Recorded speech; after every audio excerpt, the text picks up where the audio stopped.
This is Homer's Iliad, translated into English by Robert Fitzgerald. Book 20. Thus on the beachhead the Achaeans armed, with you, Archelaus, avid again for war, and Trojans faced them on the rise of plain.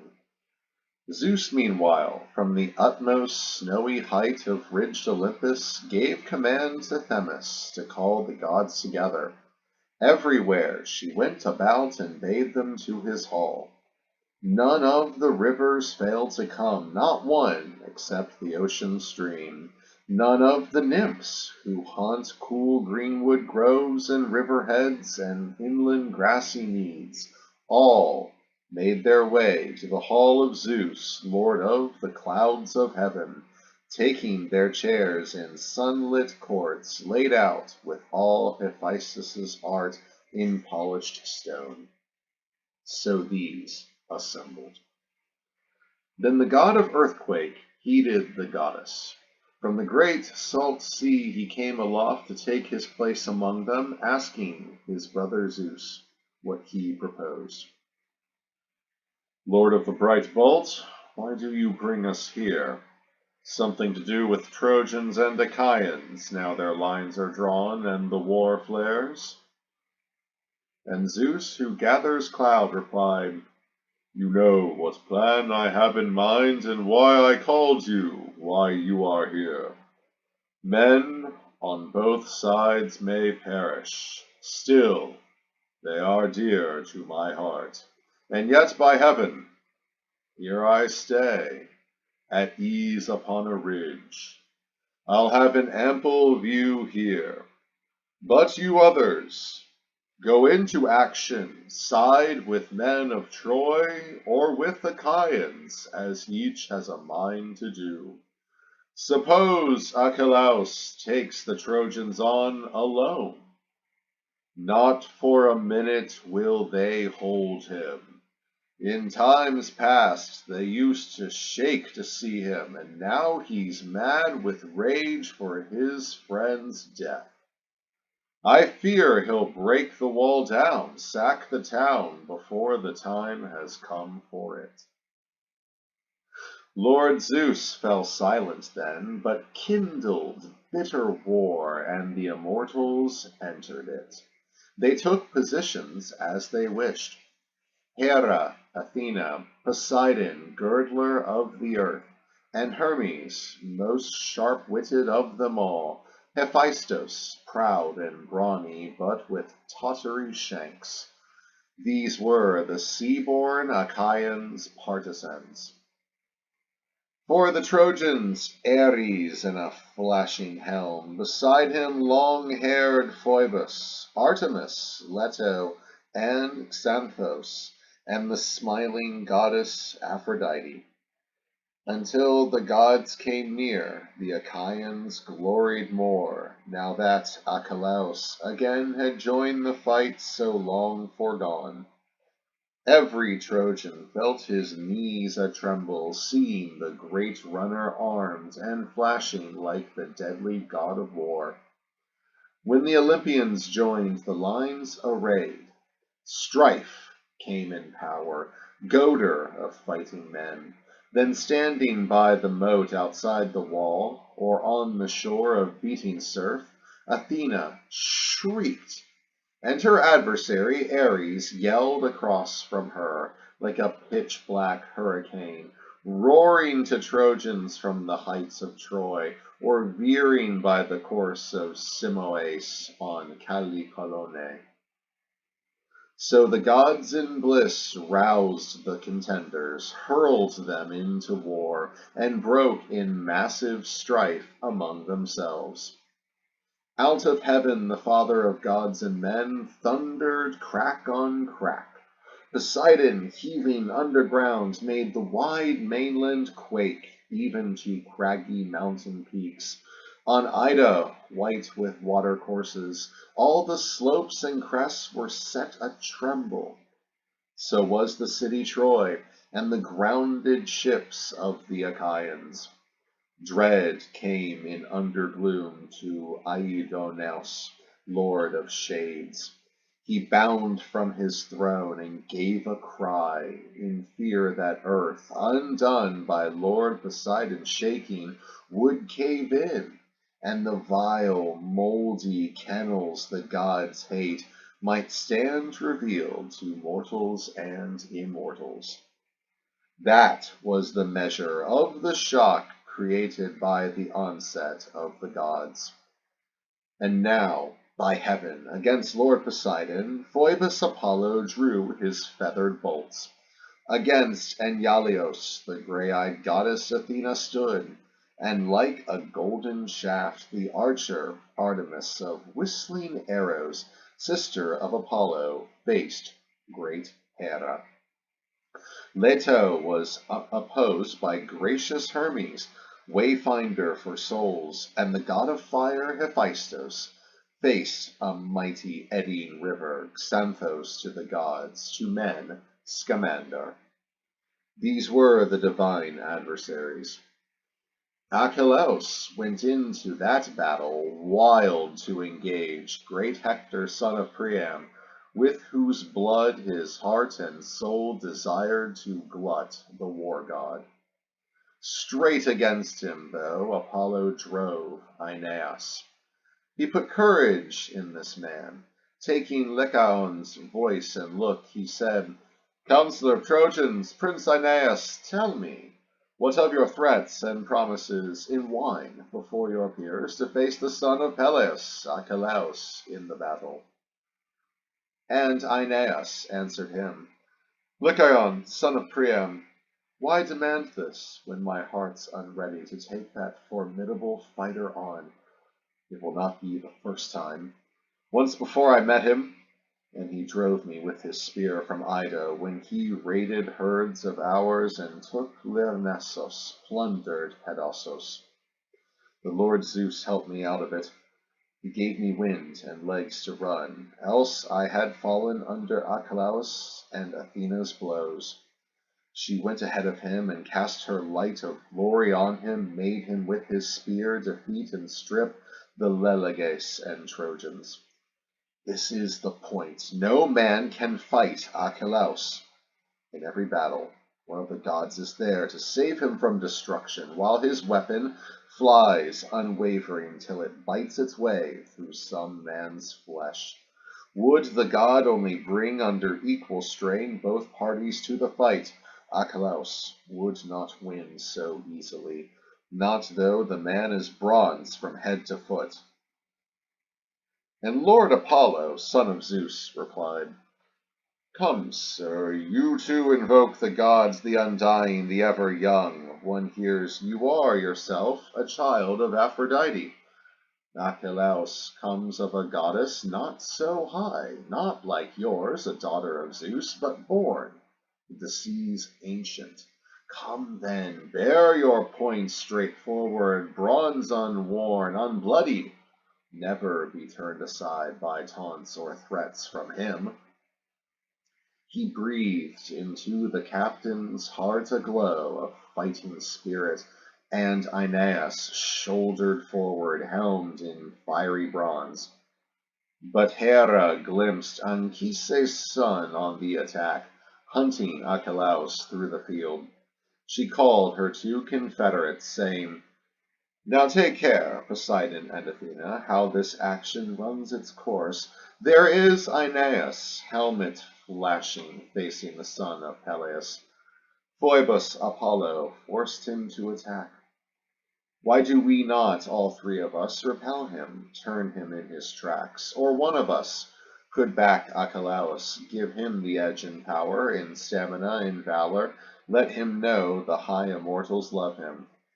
Those who fought for Trojans in past days of deadly war were unavailing as the wind. We three have come down from Olympus to engage in this great battle, that he take no hurt from Trojans on this day. In time he'll suffer all that his destiny on his life's thread spun for him when his mother gave him birth. But lacking intimation of these things, dream voice of gods, Achilleus may feel dread when some god comes against him in the combat. Gods take daunting shapes when they appear. At this, the god who makes the mainland quake, Poseidon, said, "No need for senseless anger. Why should we be quick to embroil ourselves as adversaries of the other, being far more powerful than they are? Come, we'll move out of the trampled plain and take some lookout post on high. Let men make war. Only if Ares fights, or Lord Apollo, or if they keep Achelous from the combat, then the clang of battle will begin between us on the spot, with a quick outcome, I predict. They'll be so battered by our arms, they must fall back on the Olympian conclave." And Poseidon led them to the wall of Heracles, an earthwork built for the mighty man by Pallas Athena and the Trojans in times past, as cover for him when the sea monster drove him from beach to plain. Now Lord Poseidon took his ease there, followed by the others, shoulders mantled in unbroken cloud. On Callicolon's brow opposing gods were seated around Ares, breacher of walls, with you, archer Apollo. Resting so, both companies were thoughtful. Neither cared to take the initiative toward wounds and war, but Zeus from his high throne ruled over all. The whole plain now filled up with troops and flashed with bronze of men and chariots as the earth reverberated under their feet. Two fighters, far and away the best between the armies, made for each other, both on edge for combat. Aeneas, Anchisiades, and Achilleus. Aeneas had gone forward first and nodded, menacing with heavy helm. Well forward of his chest he held his shield and shook his bronze-shod spear. Opposing him, Achilleus now came up like a fierce lion that a whole countryside is out to kill. He comes heedless at first, but when some yeoman puts a spear into him, he gapes and crouches, foam on his fangs. His mighty heart within him groans as he lashes both flanks with his tail, urging his valor on to fight. He glares and bounds ahead, hoping to make a kill or else himself to perish in the tumult. That was the way Achilleus's heart and spirit drove him to meet Aeneas. As they closed, Achilleus, prince and formidable runner, spoke first. "Why are you out of line so far, Aeneas? Moved to challenge me in battle? Hoping to lord it over Trojan horsemen, heir to Priam's dignity as king? Ha ha! Even if you kill me, not for that will Priam put his honor in your hands. Has he not sons? Is he not sound? Is he so bird-witted?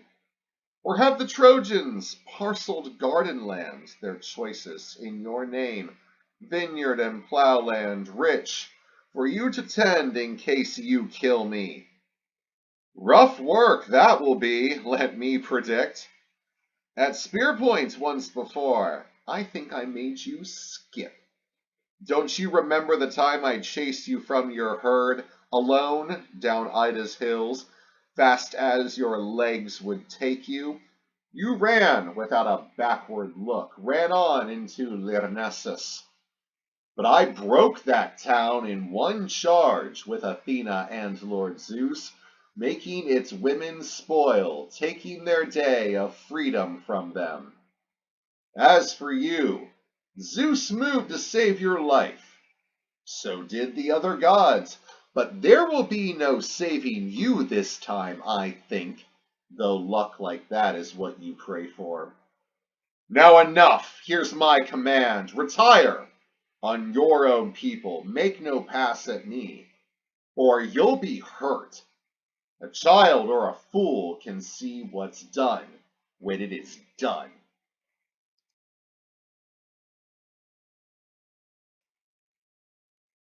Aeneas answered, "Son of Peleus, use words to frighten a small boy. Not me. I am well able to bandy cutting words and insults too. Each knows about the other's birth and parents from the old tales of mortals that we've heard. You'll never see my parents, nor I yours. Royal Peleus' son you are said to be, and the salt sea goddess Thetis was your mother. My own claim is that I was born the son of Anchises the hero, and my mother is Aphrodite. Of these four, one pair will mourn a son today, as not by bragging can this quarrel be resolved, I'd say, so that we too may be relieved of battle. But if you wish to learn such things as well, to know the story of our race, already known to many soldiers, Zeus, Cloud Master, fathered Dardanos and built the town Dardaniae, since Ilion's stronghold was not yet walled or peopled on the plain, and men still made their home on Ida's hills. Dardanos begot King Erecthonios, richest of mortals in his time. He owned 3,000 mares that grazed his pasture land, and gloried in their frisking colts. These mares Boreas, the north wind, loved even as they grazed, and in the likeness of a black-maned stallion chose his brood mares. They conceived and bore 12 colts that, in their gallop over farmland, ran without trampling on the tips of grain, and running on the sea's broad back, they clipped the whitecaps, doffing foam on grey salt water. Erecthonios was the father of Tros, lord of the Trojans. 3 fine sons he had, Elos, Assaracos, and Ganymedes, handsomest of mortals, whom the gods caught up to pour out drink for Zeus and live amid immortals for his beauty's sake. Elos begot Laomedon, Laomedon Tithonus, Priam, Lampos, Clytios, and Hecataon, wild sprig of the war god. Assaracos fathered Capys, he Anchises, Anchises fathered me. Priam begot Prince Hector. These are the bloodlines I claim. But Zeus gives men more excellence or less as he desires, being omnipotent. Come, no more childish talk, here at the heart of a great battle. Each side has a mass of bitter words to say. No deep-sea ship could take that load, even 100 venture. Men have twisty tongues, and on them speech of all kinds. Wide is the grazing land of words, both east and west. The manner of speech you use, the same you are apt to hear. By what necessity must we goad one another face to face with provocations, like 2 city women ruffling into the middle of a street to wrangle, bitten by rage with many a true word and some false, for anger calls out those as well. My mind is set on honor. Words of yours cannot throw me off, not till our spears have crossed. Come, on with it, we'll have a taste of one another's bronze. At this he drove hard with his massive spear against the marvelous shield. A great clang resounded at the impact of the spearhead. Archelaus with his big fist held the shield at arm's length instinctively, for fear Aeneas's shaft might cleave it and come through. Ha! A foolishness! He had not learned as yet how slim the chances that the splendid gifts of gods will crack or yield to mortal fighters. In fact, this time Aeneas's well-aimed spear thrust could not breach the shield. The fire god's plate of gold contained it. Though it pierced 2 layers, there were 3 more. The bandy-legged smith had wrought 5 altogether, 2 of bronze, 2 inner ones of tin, and the gold plate by which the ashwood spear was now contained. Archelaus in his turn rifled his spear, and hit Aeneas's round shield near the rim, where bronze was thinnest, and the bull's hide thinnest.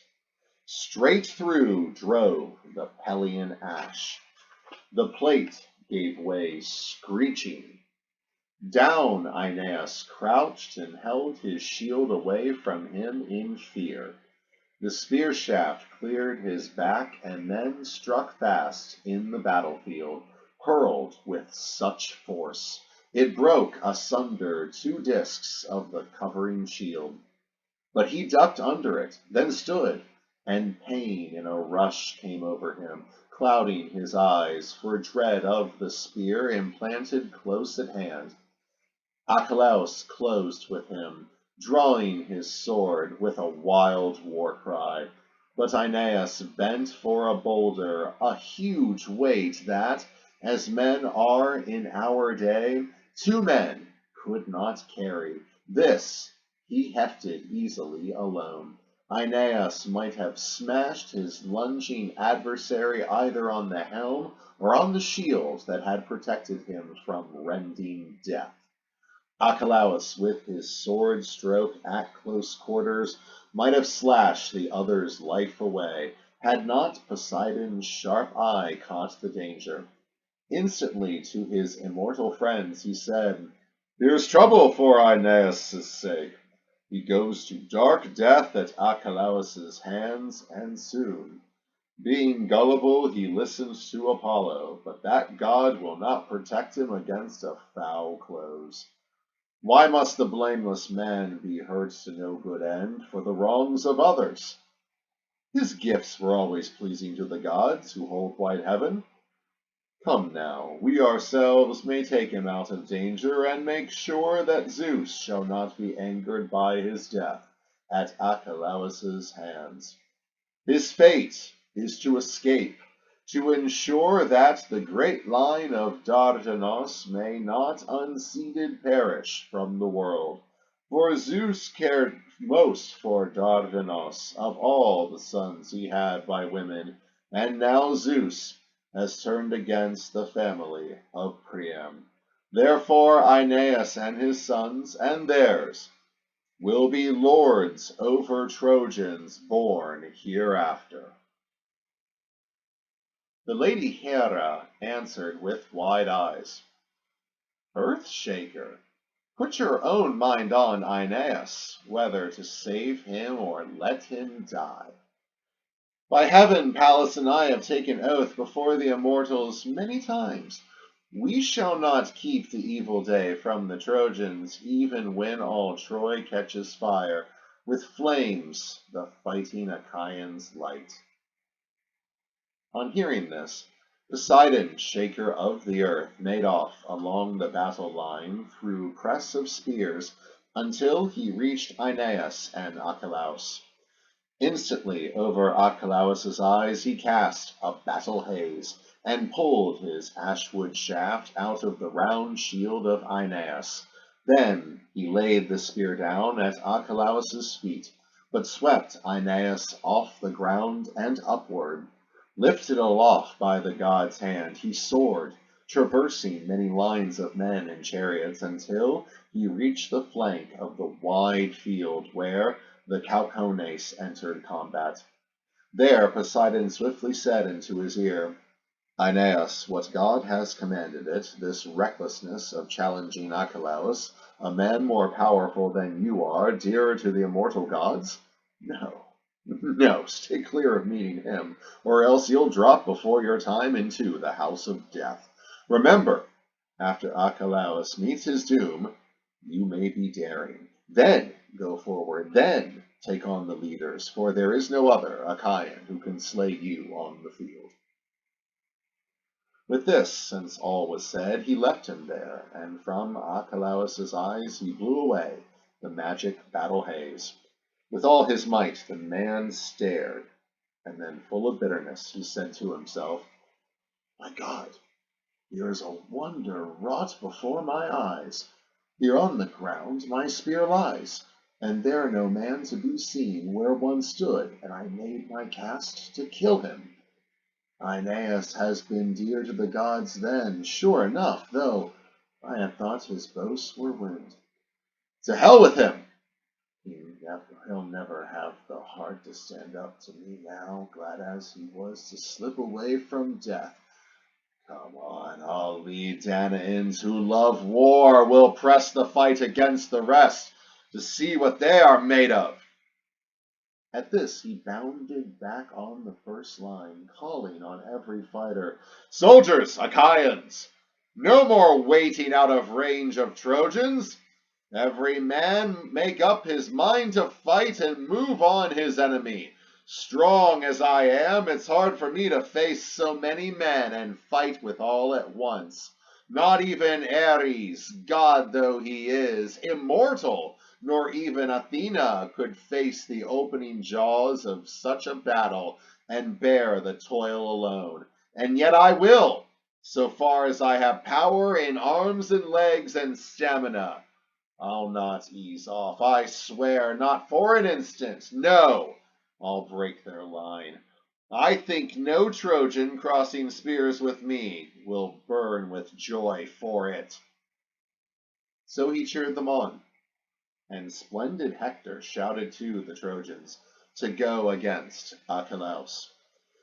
Trojans, fighters, have no fear of the son of Peleus. Using words, I too could fight the gods. The test is harder with a spear. Gods are far stronger. Archelaus cannot accomplish all he says. One thing he'll do, another leave half done. I'll face him, though he thrusts like fire, bladed fire, though he has a heart like iron. He cheered the Trojans, and they lifted spears against Archelaus, all in a clump, in valor, closing ranks, while a battle cry went up. And then at Hector's side Apollo said, Do not attack Archelaus yet. Wait for him, deep in the mass, out of the front line shouting, else he may down you with his long shaft thrown, or with a sword cut close at hand. Once more, afraid when he heard the god's voice speaking, Hector drew back amid the crowded troops. Archelaus rushed upon them in his might with a blood-curdling shout, and first he killed the son of Ontrentaus, brave Iphition, born by a naiad to the raider of cities under snow-covered Tmolus in the fertile townland of Hide. As this young man strove to meet him, Prince Archelaus struck his head square in the middle, and it split in two. He thudded down.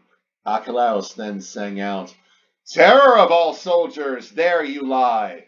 Here is your place of death, so far away, your birthplace, near Gygae Lake, and there your father's royal parkland on the trout stream, Helos, and the eddying Hermos River. So he exulted, while the others' eyes were veiled in night.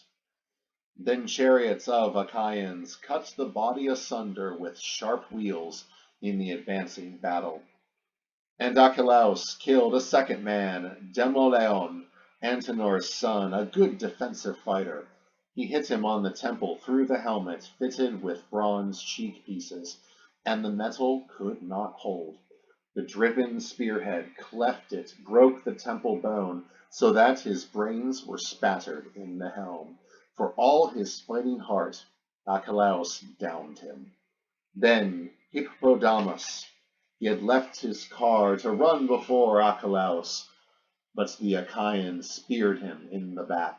He gasped his life out, bellowing like a bull dragged up before Poseidon, lord of Helice, by boys who yank his halter, and the god of earthquake takes joy watching them.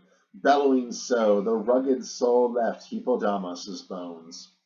Archelaus turned his spear on Polydorus, Priam's son. The father had refused permission to this boy to fight, as being youngest of all his sons and dearest, one who could outrun the rest. Just now, in fact, out of pure thoughtlessness, showing his speed, he ran the front line till he met his end. The great battlefield runner, Prince Archelaus, hit him squarely in the back as he flashed by, hit where the golden buckles of his belt and both halves of his cuirass linked together. Passing through the man, out at the navel the spearhead came, and on his knees he fell with a loud cry. The blinding cloud of death enveloped him as he sprawled out, his entrails held in his hands before him. Hector saw his brother Polydorus fallen aside against the earth, his entrails in his hands. And mist of death veiled Hector's eyes as well. He could not hang at a distance any longer, but shook his spear and ran upon Achelous like a wild flame. When the Achaeans saw him, he gave a start and prayed, "The man is near who has hurt my heart. He took the life of the friend I had cherished. May we two not shrink from one another any longer upon the open ground of war." He glared under his brows at Hector and gave a shout. Come on straight! You'll make it all the sooner to the edge of doom!" But Hector answered without fear, "Archelaus, why suppose you can frighten me with words like a small boy? I, too, have some gift for jeers and insults. You are strong, I know, and I am far from being a match for you. But on the gods' great knees these matters lie, poorest of men compared to you by heaven. I still may take your life with one spear cast. My spearhead, too, has had its cutting power." Even as he spoke, he hefted and let fly, and with a puff of wind Athena turned the spearhead from Achelous in his glory, a wind puff like a sigh. The spear came back to Hector, falling at his feet. Archelaus put all his heart into a lunge to kill him, raising a wild cry. But Apollo caught the Trojan up, god fashion, with great ease, and hid him in a white cloud. Then 3 times the great battlefield runner, Prince Archelaus, lunged with his spear. 3 times he cleft the cloud, but when, beside himself, he lunged a 4th time, then he vented a blood-chilling cry. "You got away from death again, you dog!